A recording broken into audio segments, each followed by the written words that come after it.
तो चलिए शुरुआत करते हैं उत्तर मध्य प्रदेश की। और उत्तर मध्य प्रदेश में आज का हमारा सवाल यह है कि राष्ट्रपति चुनाव में विपक्ष बिखर गया था, लेकिन उपराष्ट्रपति चुनाव में क्या एकता बन पाएगी? क्योंकि बसपा सुप्रीमो ने ऐलान कर दिया है कि वो एनडीए के उम्मीदवार का समर्थन करेंगे, लेकिन बाकी विपक्ष का जो रुख है, क्या उस रुख के मुताबिक वोटिंग हो पाएगी?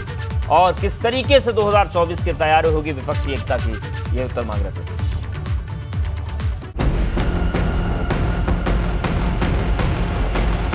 उपराष्ट्रपति चुनाव के लिए मायावती का बड़ा ऐलान। महामहिम के बाद उपराष्ट्रपति चुनाव में भी बसपा का भाजपा को साथ। बसपा के समर्थन पर अपनों ने भी उठाए सवाल। पूरी है बहन जी, हमेशा से यह क्रेडिट लेना चाहते हैं कि हम जीत की तरफ जा रहे हैं। मायावती के समर्थन पर सपा का वार। दिख रहा है कि बहुजन समाज पार्टी हर कदम पर भाजपा की मदद कर रही है, उसके निर्णय की हाँ में हाँ मिला रही है। तो भाजपा ने जताया बसपा का आभार। धनखड़ जी को जिस ढंग से उन्होंने अपना समर्थन दिया, मैं बहुत बहुत आभार प्रकट करता हूँ। राष्ट्रपति चुनाव में बिखर गया था विपक्ष, उपराष्ट्रपति चुनाव में सधेगा कुनबा। उत्तर मध्य प्रदेश।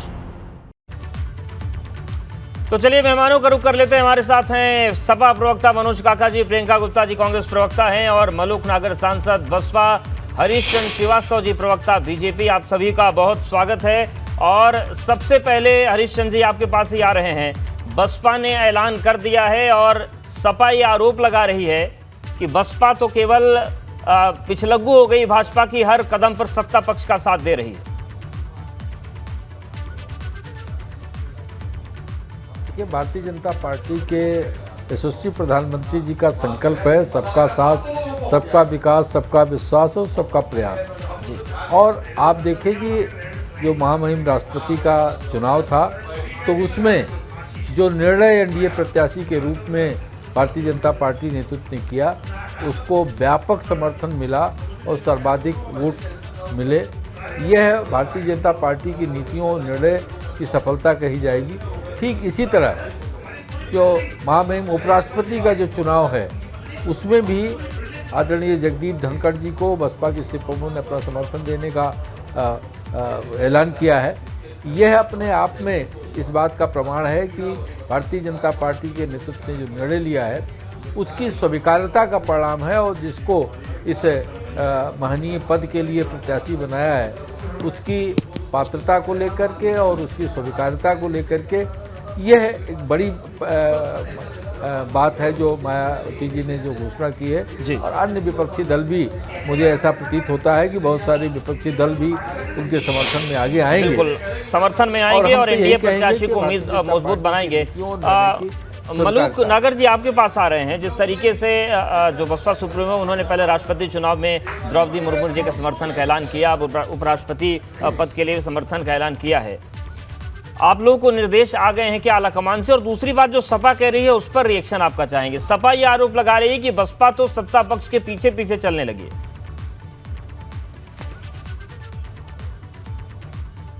देखिए, इसको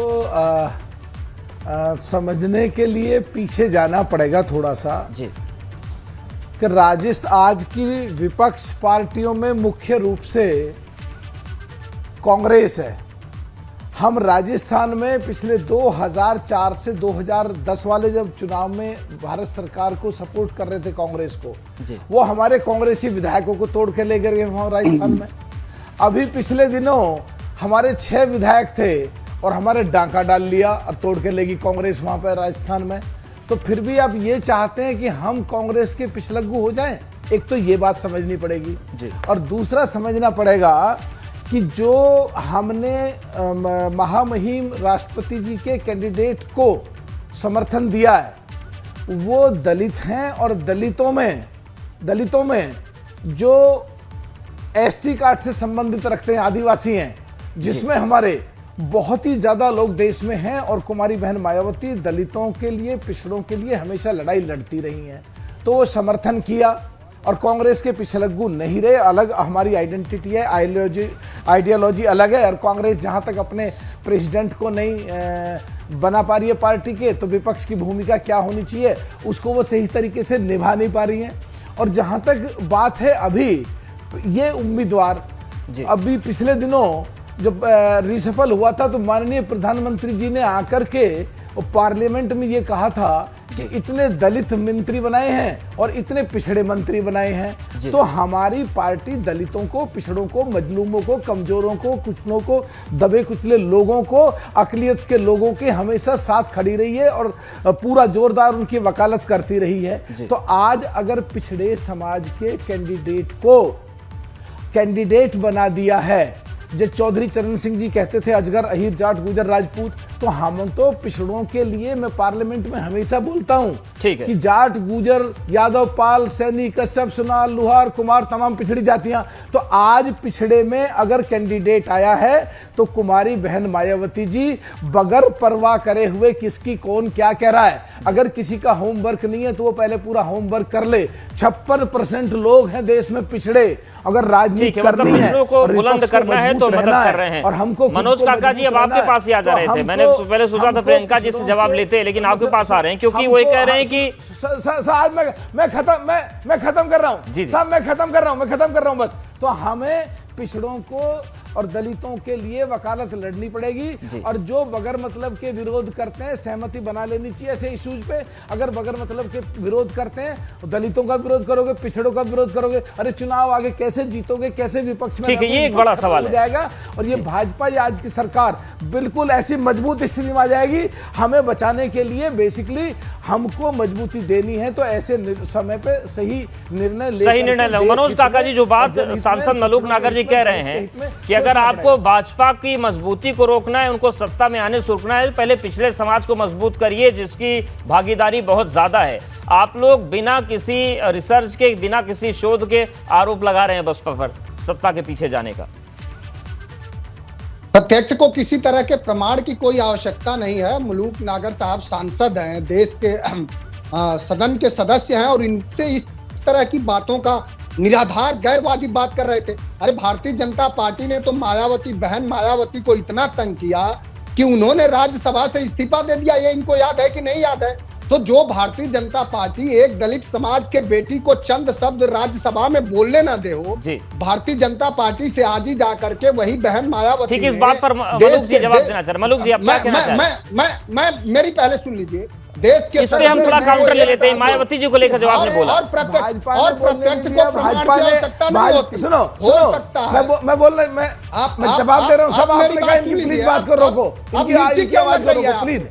मलूक नागर जी, इन्होंने आपने कहा इनका जवाब दे हो। आप बात तो सुन लीजिए। आपको मिर्ची क्यों लग रही है? आपके बीच में तो मैंने बोला नहीं, और आप देश के सदन के सदस्य हो करके और इस तरह से आप में हिम्मत है? आप ये पूछ पाएंगे भारतीय जनता पार्टी की केंद्र की सरकार से कि उत्तर प्रदेश में 69,000 शिक्षक भर्ती होती है और उसमें दलितों और पिछड़ों का हक किसको दे दिया जाता है? और देश के ही पिछड़ा वर्ग आयोग ने कहा कि उत्तर प्रदेश में पिछड़ों और दलितों का हक किसको दे दिया गया? इस पर आप सवाल खड़ा कर पाएंगे? आप जो सरकार लगातार भारतीय जनता पार्टी, चूंकि मनुवादी विचारधारा है, जिस पार्टी की ही विचारधारा हो कि दलित, पिछड़े, शोषित, वंचित, अगर प्रतीकात्मक रूप से ही कहीं बस उनको दिखा दिया जाता, और बात जब उनके राजनैतिक, सांस्कृतिक और सामाजिक शासकीय हिस्सेदारी की आती है, आप क्या ये सवाल पूछ पाएंगे? ठीक है, इस पर जाएंगे और मलूक जी से जवाब लेंगे कि क्या सिद्धांतों की अवधेश जी तथ्य के साथ सुन लीजिए। इस देश के केंद्रीय सचिवालय में 79 सचिव हैं, उसमें एक भी पिछड़े वर्ग का व्यक्ति क्यों नहीं है? आप सदन में हैं, एक भी दिन नहीं, तो आप क्या चाहते हैं? आप नौकरशाही इस तरीके से चले कि इतने ये होंगे, इतने होंगे? सर, कहीं तो टैलेंट बचा रहे हैं। क्या बात करते हैं आप लोग? अवधेश, क्या बात कर रहे हैं आप? क्या बात कर रहे हैं? क्या बात कर रहे हैं आप? क्या बात कर रहे हैं आपकी? मतलब अगर कोई सिस्टम चल रहा है, कल को आप सेना में मांग करेंगे कि 2 मेजर पिछड़े होंगे, 2 जनरल के होंगे, मतलब क्या बात कर रहे हैं आप? ये हो रही है क्या आरक्षण की व्यवस्था के जो समाज हजारों नहीं, उसकी कोई लिमिट होगी कि नहीं होगी? कि मतलब जो पद संवेदनशील है, जहां से देश चलना है, वहां पर आप क्षमता को देख कर कह दीजिए कि 2 होंगे, 4 वो होंगे। क्या चाहते हैं कि मनुवाद? क्या मनुवाद क्या होता है मनोज काका? मनुवाद, जो मनु की संतान है, मनु से सब मनु है, सब मनुवादी। आप वर्ण व्यवस्था नहीं, नेपाल में व्यवस्था की बात कहाँ से आ गई? एक्सपोज हो रहे मिश्रा जी, हैं, आप एक्सपोज हो रहे हैं अवधेश जी। नहीं, क्या एक्सपोज हो रहे हैं? पिछड़ों की भागीदारी, आप दलितों, पिछड़ों, शोषितों की भागीदारी की बात, अगर नौकरशाही चल रही है मनोज काका जी, तो क्या ऐसे तय होगा कि अगर 75 जिले हैं?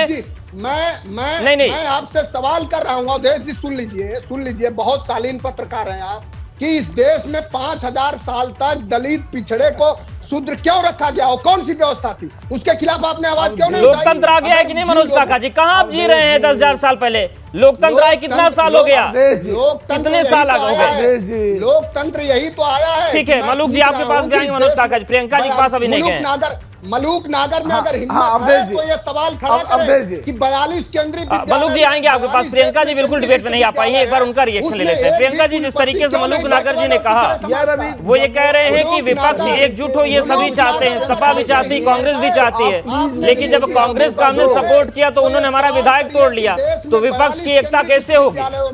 एक भी पिछड़े वर्ग का VC क्यों नहीं है, कुलपति क्यों नहीं है? हिम्मत है, सवाल कर पाएंगे आप? दलितों, पिछड़ों, सब लोग समझ चुके हैं कि बहन मायावती सच मायने में क्या है। बहन मायावती भारतीय जनता पार्टी में ट्रैप हो चुकी है। बात करना तो मुश्किल हो गया। आप देखिए किस तरह से जो हाई कोर्ट है उसको इंटरवीन करना पड़ता है कि यूपी के CS के एग्जाम होते हैं 21 में, उसमें आरक्षण नहीं दिया जाता। उस पर क्यों नहीं बोलते? उससे क्यों नहीं अनाउंसमेंट करते? आप उस पर क्यों नहीं बोलते जब ये कहा जाता है कि फ्री फंड का राशन बांटा जाता है? तो उस पर आपके मुंह में जबान नहीं होती। आपको जब ये कहा जाता है कि जो है आपके जो सिलेंडर भरवाए जाते हैं, 4 करोड़ लोग सिलेंडर नहीं भरवा पाए 5 साल में एक बार, उस पर आपका मुंह नहीं खुलता। 4 करोड़ लोगों ने सिर्फ एक बार सिलेंडर भरवाया होता, उस पर आपका मुंह नहीं खुलता। आप किस एकता की बात कर रहे हैं? आप जिस जात की राजनीति करते हैं, जो धर्म की राजनीति करते हैं, उसके भी तो नहीं हो पा रहे हैं आप लोग आज।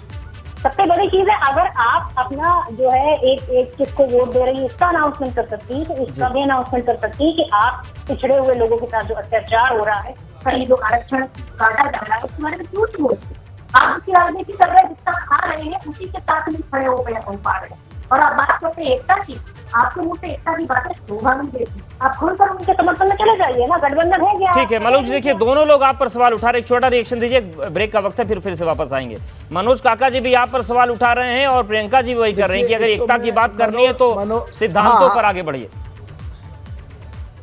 सर बोलने दो ना साहब। जी जी, देखिए अवधेश जी, मनोज काका बहुत ही प्यारे भाई हैं हमारे, और उनकी बात जो देखिए अब ये ठीक है प्रियंका जवाब ले लेते हैं। इसीलिए इनको देखिए, आप अगर बोलने नहीं देंगे तो फिर बात कैसे बनेगी? ठीक है प्रियंका जी जवाब दे रहे हैं मनोज। और जो प्रदेश में जो मनोज काका जी ने अच्छी बात कही है, जो प्रदेश में पिछड़ों के और दलितों के कम संख्या हैं, जिस पे आप भी थोड़े नाराज हुए थे, वो पूरी होनी चाहिए। हम इस बात के नहीं, मेरी नाराजगी कोई मलूक जी व्यक्तिगत नहीं है। जी से प्रार्थना, मैंने केवल ये कहा कि नौकरशाही जब टॉप लेवल की आती है देश की, तो वहां पर क्षमताएं, अनुभव, तमाम चीज देखी जाती है। अब आपको बोलने नहीं देना, आप ही को करना, तो पार्लियामेंट है नौकरशाही में लेटरल एंट्री होती है बिना परीक्षा के। कुछ सांसदों के और देश के बड़े लोगों के बेटों को UPSC में बिना परीक्षा के सिलेक्शन कर दिया जाता है, तो आप जैसे जनवादी पत्रकार को सवाल खड़े करने चाहिए। नहीं मनोज काका जी, पूरा परिवार भी जब कैबिनेट में आ जाता है ना, तब भी सवाल उठते हैं, तब आप लोग को बहुत बुरा लग जाता है। पूरा का पूरा खानदान कैबिनेट में होता है मनोज काका जी। नहीं, अगर आप दूसरे पर सवाल उठाएंगे तो आपको अपनी पार्टी में देखना पड़ेगा। आपको पूछना चाहिए कि राजनाथ सिंह के बेटे पंकज सिंह कौन है, पीयूष गोयल कौन है? नहीं, पंकज सिंह को भी जानता हूं मैं, अखिलेश जी को भी जानता हूं, शिवपाल जी को भी जानता हूं, धर्मेंद्र यादव जी को भी जानता हूं, अक्षय यादव को भी जानता हूं, डिम्पल जी को भी जानता हूं, सबको जानता हूं। लंबी फेहरिस्त है मनोज जी, लंबी फेहरिस्त है। मिश्रा जी जवाब तो प्लीज देने दो। जी ठीक है मलूक, जवाब तो देने दो प्लीज। हमारे घर में तो कोई राजनीति में नहीं था। मनोज काका जी से मैं रिक्वेस्ट करूंगा, बहुत प्यारे भाई हैं, वो संसदीय भाषा का प्रयोग करें। मैं उनको जिस तरीके से बात कर रहा हूं, और जहां तक बात है हमारे कांग्रेस की साथी जो प्रियंका जी बैठी हैं, मैं सवाल बस कर रहा हूं कि आप में हिम्मत है, क्योंकि आप देश के बड़े सदन में सदस्य हैं, आप वहां सवाल खड़े करिए। तभी तो हम आपका समर्थन मैंने मेरे 455 पार्टिसिपेशंस हैं और किसी भी कांग्रेसी के या समाजवादी के मेरे से आधे भी दिखा दो और तमाम मुद्दों पे पिछड़ों के लिए, दलितों के लिए, दबों के लिए, कुचलों के लिए, कमजोरों के लिए, किसानों के लिए मैं रैंकिंग 1, 1 और 2 और 3 पहले 5 में हमेशा रहता हूं, बहुत उठाता हूं। ये तो टेलीविजन पे आप लोग ये प्यार से मुझे बुलाते हो इसलिए मैं आ जाता हूं, नहीं तो जैसी भाषा आपका स्वागत है, आते रहिए, बात करें, बात जो जिम्मेदार लोग हैं उनका आना बहुत जरूरी है। प्रियंका जी बैठी हुई हैं, सवाल कर रहा हूं मैं इस बारे में कहना चाहता हूं कि प्रियंका जी विपक्ष खत्म हो गया। अपने नेताओं से कहें, अपनी पार्टी का अध्यक्ष तय करें, अपने नेताओं से कहें हम उनके साथ रहे हैं, हमारे राजस्थान में विधायकों को तोड़ के लेके डांका ना डालें, हमने उनको बगैर शर्त के सपोर्ट करा, हमारे साथ धोखा ना करें। अगर तुम सही निर्णय नहीं लोगे, जिन बातों पे दलितों का विरोध करोगे, खत्म हो जाओगे। उपराष्ट्रपति चुनाव के बहाने जो सवाल उठ रहे हैं राजनीति को लेकर, वो सवाल उनको चर्चा जरूरी है। हरिश्चंद्र जी, आपने पूरी बातचीत सुनी, चाहे मनोज काका जी हो, चाहे प्रियंका जी या मलूक नागर जी, सबका यही कहना है कि दलितों पिछड़ों के उत्थान की जिम्मेदारी सरकार की है। लेकिन क्या वो जिम्मेदारी आप लोगों की इन पदों में नियुक्तियों तक ही सीमित रह जाती है? जहां नियुक्ति होनी है वहां पर आप लोग करते नहीं है, जैसा मनोज जी ने वाइस चांसलर की बात कही या फिर नौकरशाही की बात कही। ये चिंता केवल राष्ट्रपति और उपराष्ट्रपति तक ही सीमित है क्या?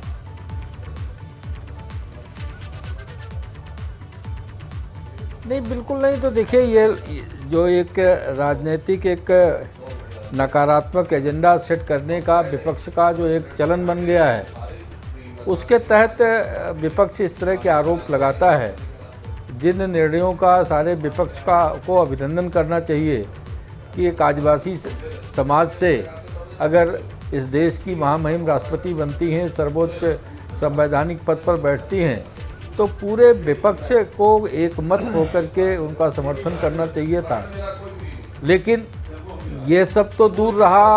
अब उनका दूसरा एजेंडा रहता है कि हम किस तरह अपने लोगों को भ्रमित करने की बात कहें। वास्तविकता ये है कि आप अगर मोदी जी की 2014 में जब वो दिल्ली की सत्ता में आए, केंद्र की सत्ता में, तब से लेकर के आज तक देख दीजिए, चाहे वो देश की लोक कल्याणकारी नीतियां हों या उत्तर प्रदेश की योगी सरकार की हों, सभी के फोकस में, सभी के अगर केंद्र में अगर कोई है तो किस उपलब्धियों की बात करी जाए मोदी जी से इस देश बेरोजगारी चरम पे लाने का, महंगाई चरम पे लाने का, काला धन दोगुना कर देने का, यही तो उनकी उपलब्धियां हैं। जो काला धन की बात की जाती थी कि काला धन वापस आ जाएगा। काका जी, अगर आपकी रिपोर्ट है कि वही काला धन 52% बढ़ दिल पे हाथ रख के, अपने दिल पे अगर हाथ रख करके बात करेंगे तो इस तरह की बात नहीं करेंगे।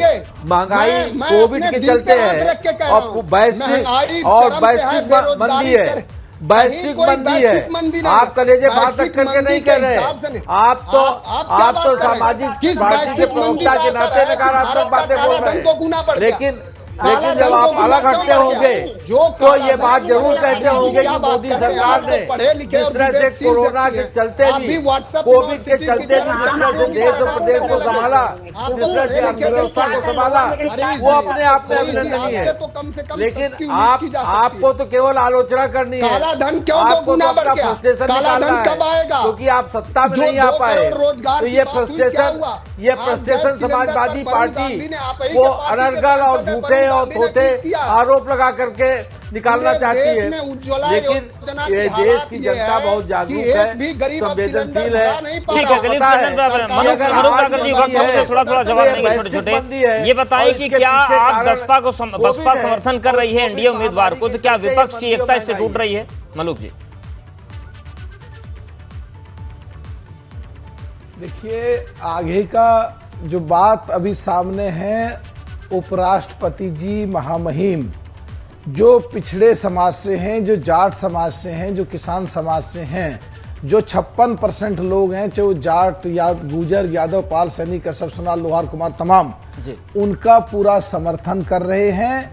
और पिछड़ों का जो समर्थन नहीं करेगा उसको दिक्कत होगी आने वाले समय में। तो मनोज जी और प्रियंका जी पार्टी को क्यों बुरा लग रहा है ये समर्थन? विपक्ष मजबूत रहना जरूरी है। ये तो इन्हीं को पूछना चाहिए, हमारे आदरणीय हैं, आपके टेलीविजन पे बैठे हैं, ये नहीं बताना चाहिए।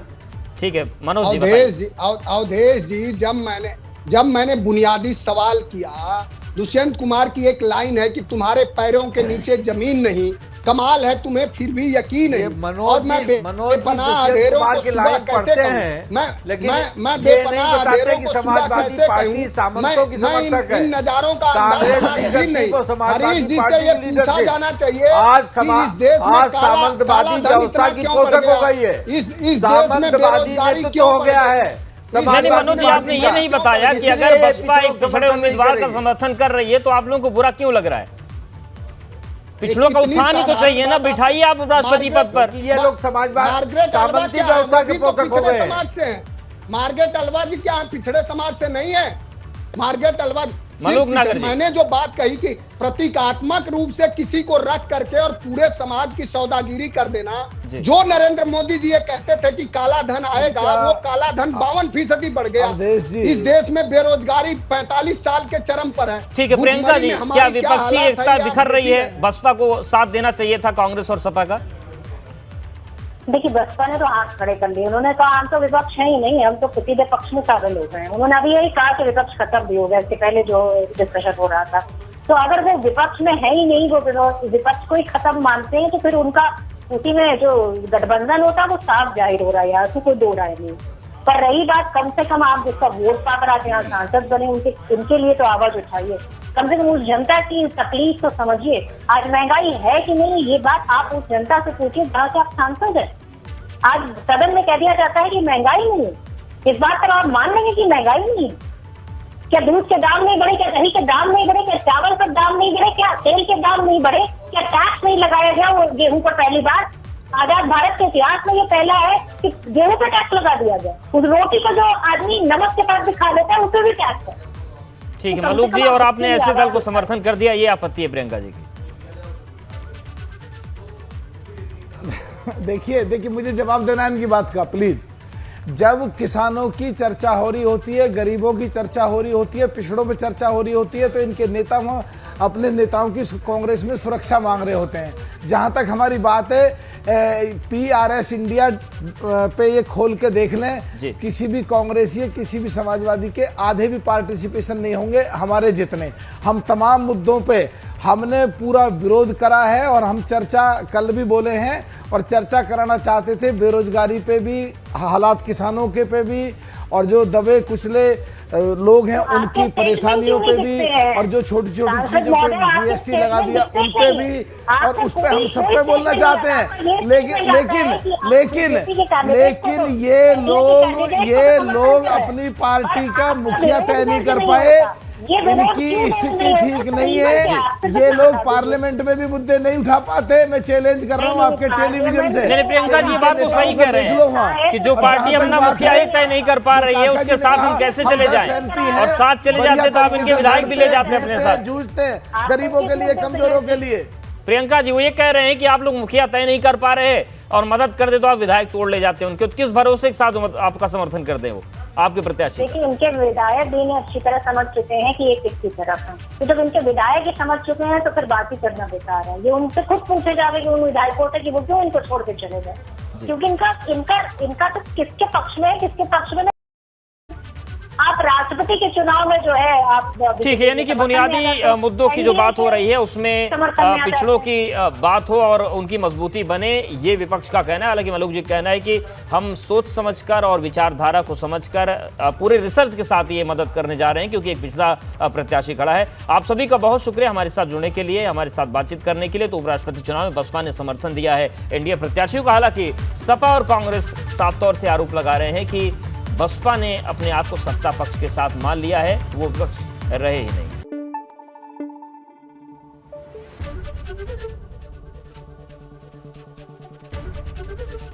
ABP गंगा, खबर आपकी, जुबान आपकी।